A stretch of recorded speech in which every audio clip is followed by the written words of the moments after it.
ఇదేం ప్రజాస్వామ్యం? నువ్వేం చెప్పినావు ఆ రోజు?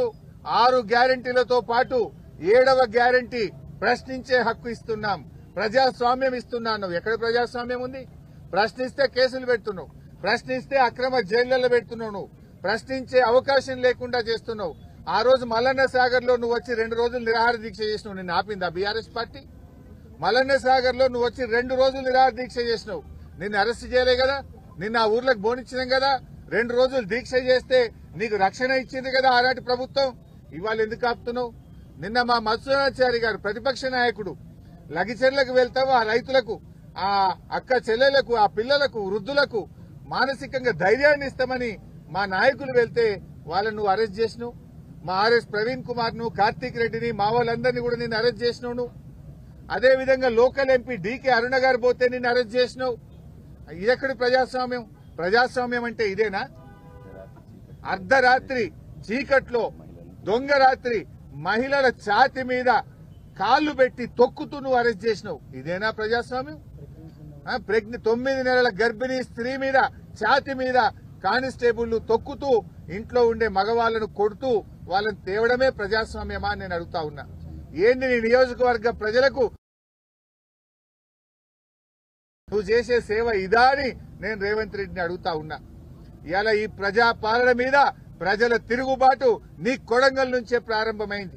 నువ్వు అక్రమంగా అరెస్ట్ చేసి మా నరేందర్ రెడ్డిని జైల్లో పెట్టావు కావచ్చు, మా కేటీఆర్ మీద కుట్రలు చేస్తావు కావచ్చు, కానీ తిరుగుబాటు ఆగదు. నిన్ను ప్రజలు గద్దెదించేదాకా కూడా వదిలిపెట్టరు అని హెచ్చరిస్తా ఉన్నా. అయినా దేనికోసమే ఫార్మాసిటీ? ఆల్రెడీ గత ప్రభుత్వం, మా ప్రభుత్వం ఉన్నప్పుడు 14,000 ఎకరాల భూమిని ఫార్మాసిటీ కోసం సేకరించినాం. ఆడబెట్టు ఫార్మాసిటీ, ఆడ ఫార్మాసిటీ పెట్టగా నేను ఎవరొద్దంటున్నారు? 14,000 ఎకరాల భూమి ఉంది కదా అంటే అక్కడనేమో ఈయన 4th సిటీ కడతారట, రియల్ ఎస్టేట్ వ్యాపారం చేస్తారట, తన అనుయాయులకు తన కంపెనీలకు భూములు కేటాయించి భూములు కొల్లగొట్టాలని కుట్ర చేస్తా ఉన్నాడు. అక్కడ రియల్ ఎస్టేట్ వ్యాపారం చేసి డబ్బులు సంపాదించాలని రేవంత్ రెడ్డి కుట్ర చేస్తా ఉన్నాడు. ఈ భూములేమో ఫార్మాసిటీ కోసం సేకరించిన భూములు రియల్ ఎస్టేట్ వ్యాపారం చేస్తారట. కొత్తగా జహీరాబాద్ లో కొడంగల్ పోయి దళిత గిరిజనుల భూములు లాక్కుంటారట. ఇందిరమ్మ రాజ్యం అంటే ఇదేనా? ఏం చెప్పింది ఇందిరమ్మ? ఇందిరమ్మ దళితులకు గిరిజనులకు భూములు పంచితే ఇందిరమ్మ ముసుగులో రేవంత్ రెడ్డి ఈ రోజు దళితుల గిరిజనుల భూములు లాక్కోవాలని చూస్తా ఉన్నాడు. ఆనాటి ఇందిరమ్మ ఎమర్జెన్సీ పాలన ఈ రోజు రాష్ట్రంలో తలపిస్తా ఉన్నది. నువ్వు భూములు గుంజుకోవడమే ఇందిరమ్మ పాలన? దళిత గిరిజనులను అక్రమంగా కేసులు పెట్టి జైల్లో పెట్టడమే ఇందిరమ్మ పాలన? నేను అడుగుతా ఉన్నా. నిజంగా ఫార్మాసిటీ పెట్టాలి, ఫార్మా కంపెనీలు రావాలంటే గత ప్రభుత్వం సేకరించిన 14,000 ఎకరాల్లో నువ్వు ఫార్మా కంపెనీలు పెట్టు. ఈ కొడంగల్ గాని జహీరాబాద్ లో గాని నువ్వు సేకరించిన భూమిని వెంటనే విత్డ్రా చేయి. రైతుల భూములు రైతులకు ఉంచు, రైతులను అన్యాయంగా వేధించొద్దు అని చెప్పి రేవంత్ రెడ్డి ప్రభుత్వాన్ని మేము హెచ్చరిస్తా ఉన్నాం. అయినా నీ ప్రాధాన్యత ఏంది?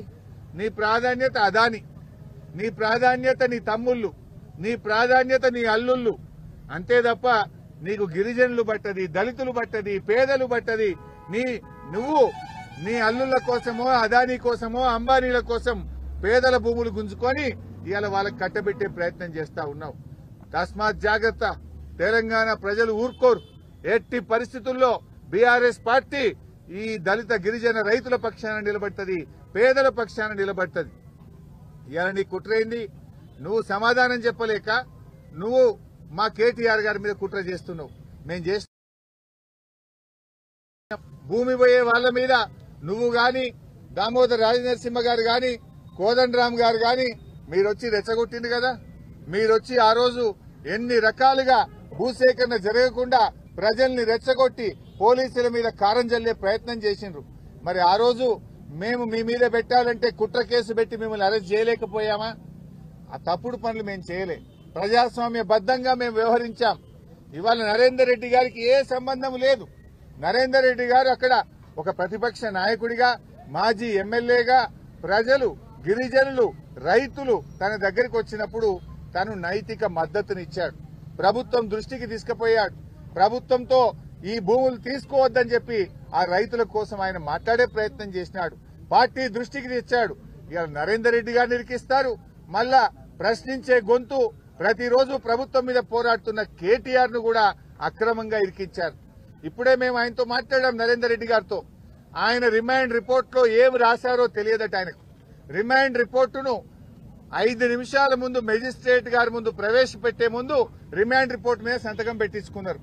ఆ రిమాండ్ రిపోర్ట్ లో ఏముందో నాకు తెలియదు.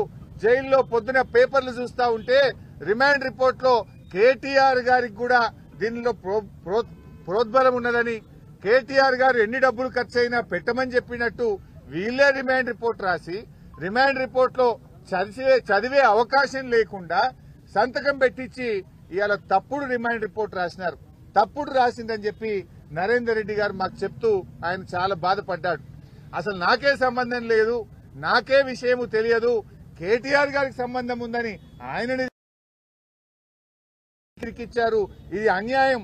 అసలు రిమాండ్ రిపోర్టు రాసే ముందు నాతో మాట్లాడలేదు, ఏమి రాశారో చదివే అవకాశం నాకు ఇవ్వలేదు, రిమాండ్ రిపోర్ట్ లో ఏముందో నాకు తెలియకుండా ఒత్తిడి చేసి నాతో సంతకం పెట్టించారు. అంతకుమించి నాకు తెలియదు. ఈ విషయాన్ని మీకు చెప్పడమే కాదు, నిన్న మెజిస్ట్రేట్ కూడా చెప్పాను. మెజిస్ట్రేట్ గారి ముందు కూడా ఆ రిమాండ్ రిపోర్ట్ లో ఏముందో నాకు తెలియదు, ఒక్క నిమిషం ముందే నాతో సంతకం పెట్టించారనే విషయాన్ని నిన్న మెజిస్ట్రేట్ గారికి కూడా చెప్పానని చెప్పి నరేందర్ రెడ్డి గారు చెప్పారు. అంటే దీన్ని బట్టి ఏమర్థమవుతుంది? నరేందర్ రెడ్డి గారిని ప్రశ్నించే గొంతు గనక ఇవాళ ఆయన జైల్లో పెట్టి అక్కడ భూములు గుంజుకోవాలని చూస్తున్నాడు. నరేందర్ రెడ్డి గారు లేకపోతే ఆ ప్రాంతంలో ఫార్మా కంపెనీల కోసం, బడా బాబుల కోసం ఆయన భూములు గుంజుకోవాలని చూస్తున్నాడు. నేను అడుగుతా ఉన్నా, నీ ప్రేమ ఎవరి మీదనే రేవంత్ రెడ్డి? నీకు ఓట్లేసి నిన్ను రాజకీయ భిక్ష పెట్టిన వాళ్లకు, నిన్ను ఓట్లేసి ఎమ్మెల్యేగా గెలిపించిన కొడంగల్ ప్రజల మీద నీ ప్రేమ గింతేనా? కొడంగల్ ప్రజల మీద నీ ప్రేమ లేదు, ఫార్మా కంపెనీల యాజమాన్యాల మీద నీకు ప్రేమ ఉన్నది. నీ ప్రేమ నీ అల్లుని మీద, బడా బడా పారిశ్రామిక కంపెనీల మీద.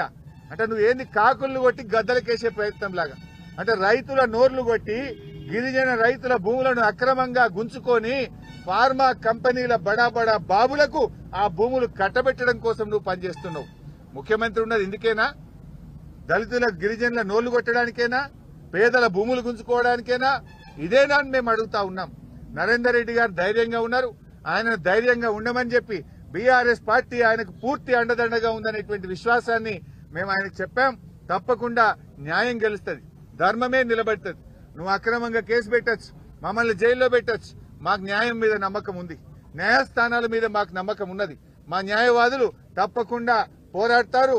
నిర్దోషిగా నరేందర్ రెడ్డి గారు బయటకు వచ్చేది ఖాయం. నరేందర్ రెడ్డి గారికి ఏ సంబంధం లేకుండా అక్రమంగా ఆయనని కేసులో ఇరికిచ్చారు. తప్పకుండా న్యాయస్థానంలో మాకు న్యాయం జరుగుతుందని, నిర్దోషిగా నరేందర్ రెడ్డి గారు బయటకు వస్తారనే సంపూర్ణమైన నమ్మకం మాకుంది.